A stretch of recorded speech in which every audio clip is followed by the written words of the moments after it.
What's up, and welcome back to Rumor Has It Official. Let's get straight into talking about Life After Lockup.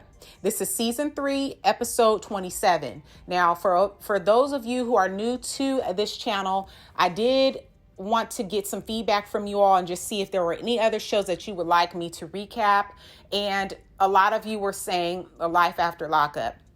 So I used to do Love After Lockup, and then a season came around. I think it might have been season 2, and it just seemed like a lot of you were not really feeling it. Maybe you didn't like a lot of the new cast members, but anywho, we're going to give this a shot again. Hopefully you guys, since this is something you requested, you guys enjoy this video. Let me know how you feel by giving this video a thumbs up right now. You might as well just go ahead and just thumbs it on up, and let's get straight into this recap. This is Life After Lockup, season 3, episode 27, and the title of this episode is Payback is a Snitch. Starting off with Sean and Destinie. So Destinie is looking at 7 years for cutting off her ankle monitor. So this is why she must appear in court. So basically, Destinie doesn't want to be with Sean, but will continue to use him for money. This is what she's been doing. Sean went to his ex, who is also the mother of his kids,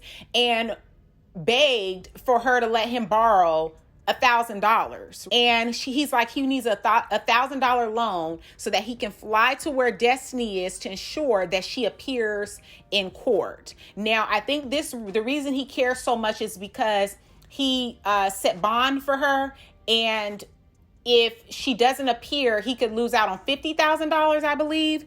But we'll get into that. But yeah, the audacity of this chick in this episode to be praying, knowing she's wrong for stealing Sean's car, because in one of the episodes, she takes his car when she left him, packed up everything and left him, and she takes his card. She's using it for pizza, and then she calls him just to use him for money. It's like, I need you to send me money. Are you going to send me money now? He does. He ends up sending her $100. Like, this is just not a healthy situation. Obviously, it's a toxic situation, and he is still very weak when it comes to her, because I wouldn't have given her the $100 because she just took off and left him. No explanation. He didn't know why she left. So again, she's using him for money.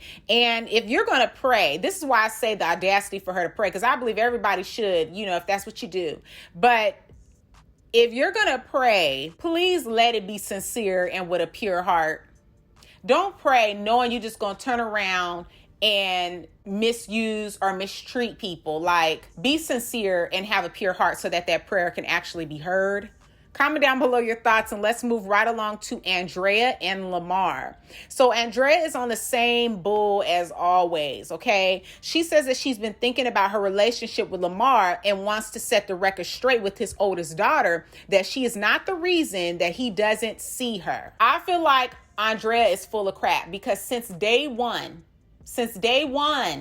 okay, she was already kind of setting the tone of like, it's either my way, it's all about me and my kids, or the highway. If you remember when Lamar tried to meet up with his daughter, she threw a fit and caused a scene and left. He was there with his family, a couple of his friends and family, and then the daughter showed up with her mom, and she was very intimidated by that situation. To me, it's just like, she does want to control Lamar, and she wants to be all about her and her kids. But he does have a daughter who has missed out on a lot of years because he was locked up. And so he owes that to his daughter to be a part of her life. But I feel like he's caught in between, because if he does, he knows it's going to be a problem with Andrea. And then I feel like that would be when he should put his foot down and step up and be a man and just be like, I'm going to have a relationship with my daughter, and you can't control this situation.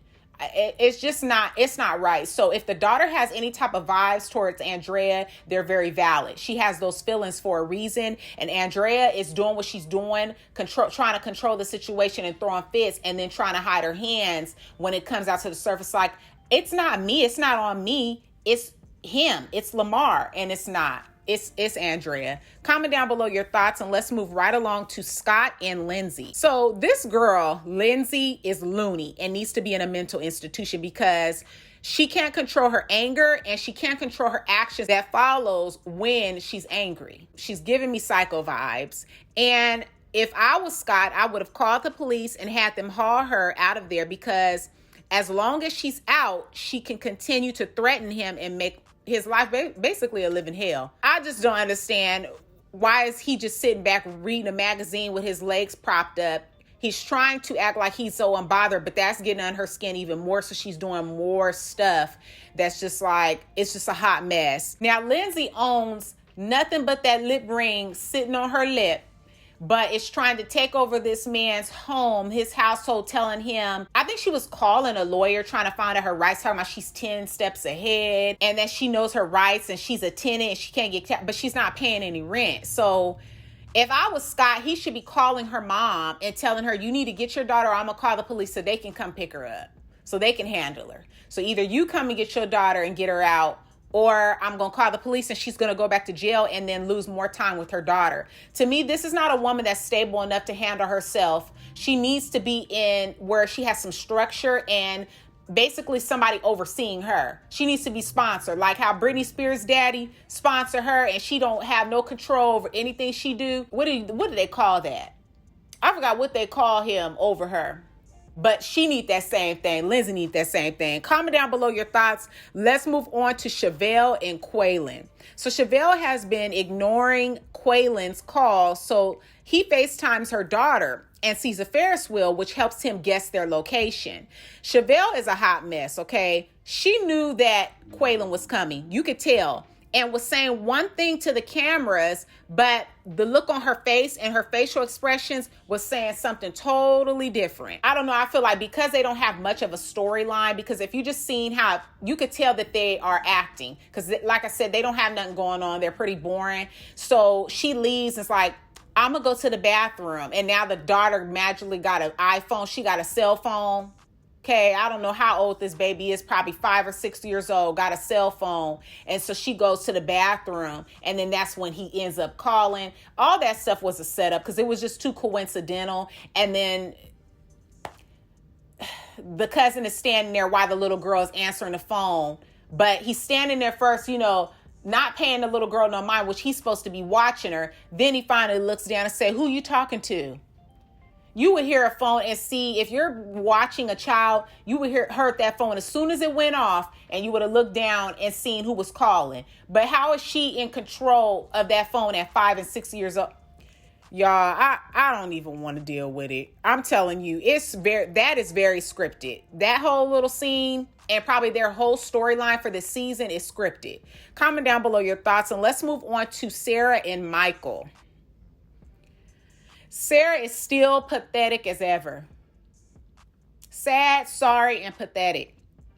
She has a boyfriend, but somehow allows Michael to end up staying with her for the sake of the kids, okay? Her responsibility is to take care of her kids first and foremost, before anything else. It is not to take care of Michael. It is not to provide a roof over Michael's head. But I think that they both like playing this game with each other. They both love it. They love this toxic mess. Now she talks, or I should say she tries to talk a good game, but ends up right back entertaining Michael all the time. Always entertaining Michael's mess. Then says that it's for the sake of the kids. She loves to hide behind that. I never want Aviana to feel like, I want her to always have her dad. Okay, well, he need to be put in the work to be a father.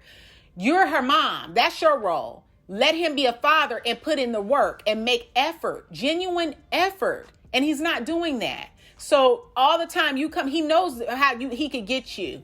You gonna always come to his aid. He had gave her this old sad sob story that didn't even make no sense. We didn't even understand what the heck was going on. But somehow they end up hugging and she embracing him. This is stupid. This is so stupid. And you know what? By this point, because they both so toxic, I feel like they deserve each other and they could actually be together for real. But this is the storyline that they've created, still painting him as a deadbeat. But they could secretly still really be together because why the divorce ain't happened?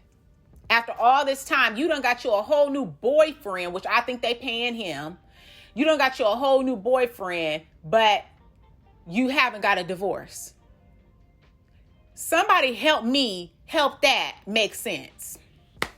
So they might as well continue, like I said, their toxic cycle of a marriage because Sarah will never leave or close the door and Michael knows that. He's very confident, very cocky, very arrogant when he speaks on that. You know, like in one of the scenes, he's like, when the last time we had sex, you know, like, I know I can get it whenever I want from Sarah, like that type of attitude. He's so disgusted and he ain't got nothing going on for himself. He's a loser. He's a bum. And I guess maybe she might be one too. I'm just saying because she's attracting that. And over time, after watching the show and seeing yourself and seeing the manipulation and everything that's happening, you still continue to stay. You like that toxic mess. You like the toxic environment. I'm just keeping it real. If ain't nobody else gonna say it, I'm saying it. So let's move right along. You can comment down below your thoughts, however you feel about the situation. I welcome it. Let's move on to Andrea and Lamar. So in this scene, Lamar apologizes to his youngest about telling her to keep the secret of her meeting her oldest sister for the first time. So to just kind of give you a brief, he went and met with his oldest daughter and took their youngest, him and Andrea's daughter, their youngest, to meet the older sister. And he told the little daughter to keep it a secret, and it got back because the little kid, she ended up spilling the beans. She couldn't hold that secret from her mama. So she ended up spilling the beans, set Andrea off. This is how it got to them. This is how it got them to the space they're in right now with a lot of conflict. She was trying to pack up the kids and go to a hotel and, you know, just all this dramatic stuff. A lot of their stuff is scripted too. But anywho, in this scene, he is apologizing to the daughter. I don't know. Is her name Priscilla? I think the little girl named Priscilla. Yeah, he was apologizing to her, blah, blah, blah. Comment down below your thoughts. Let's move back to Chevelle and Kweilyn. So here comes Quaylon, because I told you he figured out the location by FaceTiming Chevelle's, let me get her name right, Chevelle's daughter. And so here he comes strolling in the park with his luggage on wheels. And Chevelle knew, like I said, I'm standing by this, Chevelle knew that he was coming because instantly she starts smiling. As soon as she locks eyes with him and spots him, I mean, it was like she wasn't just mad at him because she caught him cheating or caught him entertaining another woman or conversing with another woman in his phone. Now that was just all out the window. You know, you doing all this stuff, going on dates, which I think was another setup. I feel like that dude she went on a date with, he would never be interested in her. I'm just saying, if ain't nobody else gonna say it, I'm gonna say it. I don't think that he would be the guy that she went on that date with. Ain't no way he would be interested in her. No. I'm just saying. Okay, so like I said, she instantly starts smiling and hugs him. Like they just wasn't selling us, the viewers, this whole story line that, you know, she was done with him, right? So Chevelle reminds me of a Megan 2.0. She reminds me of Megan. The look, I'm just going to say she reminds me of Megan. Comment down below your thoughts. Now, y'all do remember Megan, right? Megan, who was all in love with Michael, lost her virginity to Michael. Yeah, Megan. Okay, that's what she reminds me of. And the thing that gets me is how she's smiling the whole time while her cousin and Quaylon are going back and forth. She thought that this mess was cute. The whole time she's sitting up there just smiling while they going back and forth. And she then excuses her cousin like he didn't come there with her, and basically plays him like he's the nanny by saying, how about you go and check on my daughter? So see how people use you? When people are having a bad time in relationships, they come into you, you giving them advice, they want all your company, but then when they decide to take the loser back, then that's when they start mistreating you and acting funny towards you or playing you. And it's like, okay, this is how you want to roll. So the next time you come crying, don't come to me. Don't come to me, period. Don't come to me because you're not trying to do better. You want to continue to be in toxic situations. So ain't nothing I can do for you. Don't come to me next time it go bad, because it will go bad again. I feel like Quaylon is very young. So because he's been locked up all that time, there's no way you should already be in a relationship. He should be getting himself together, rebuilding his life. And also, once he rebuilds his life and is more stable, dating around, because he hasn't had that experience. So you can't just be locked up and then come out to the free world and you have all this easy access with social media, all these different women, and you think that he's going to be faithful to you and want to play daddy and be a father.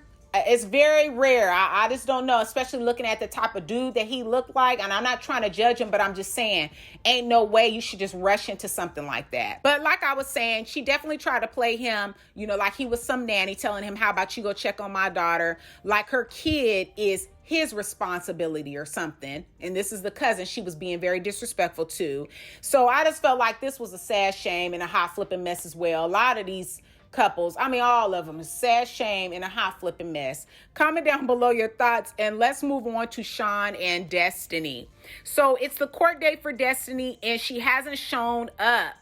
Her sister is there waiting for her arrival at the courthouse, blowing her phone up, but no response. No one can get a hold of Destinie. If she doesn't show up, there will be a warrant out for her arrest. And then you see, while the sister's out there waiting on her sister to show up and blowing up her phone, Sean pulls up and says that he decided to show up because he's on the hook for the $50,000 that I was talking about in the beginning of the recap, and because he loves her. After she told him not to come there, she told him not to show up, and he did it anyway because that $50,000 is on the hook. I think if she shows up, he gets that money back, if I'm not mistaken. But comment down below your thoughts. So I really want to know what you thought. I'm just getting warmed up, getting back to this Life After Lockup. Please let me know your thoughts. Give this video a big thumbs up for me. Share with a friend who loves watching Life After Lockup. Again, this was Life After Lockup Season 3, Episode 27, and the title of this episode was Payback is a Snitch. So I hope you guys enjoyed this video, and I look forward to seeing you guys in my other recaps. Also, I would love to recap Married at First Sight. There's a couple others, but I know the one I can really think about is Married at First Sight. So comment down below if you watched that and if you would like to see, because I think this is going to be a great season, okay? I've watched episode 1 and 2, so it's still kind of early with the new season, the new cast. And right now they're going into, they're getting married. And so then they're going to be going on these honeymoons. And I think it's going to be really good. I think a lot of these couples, I can see it working. And some of them like, what did these experts do? So if you watch Married at First Sight and you would love for me to recap that as well, give me your feedback, comment below in that comment section, as well as comment about this episode of Life After Lockup. So again, I thank you all so much for your support, your continuous support, for the positive feedback, for your positivity, for sharing this channel, and just being you, being who you are. I really enjoy reading all of your point of views in that comment section down below, and I will see you guys in the next video. Peace.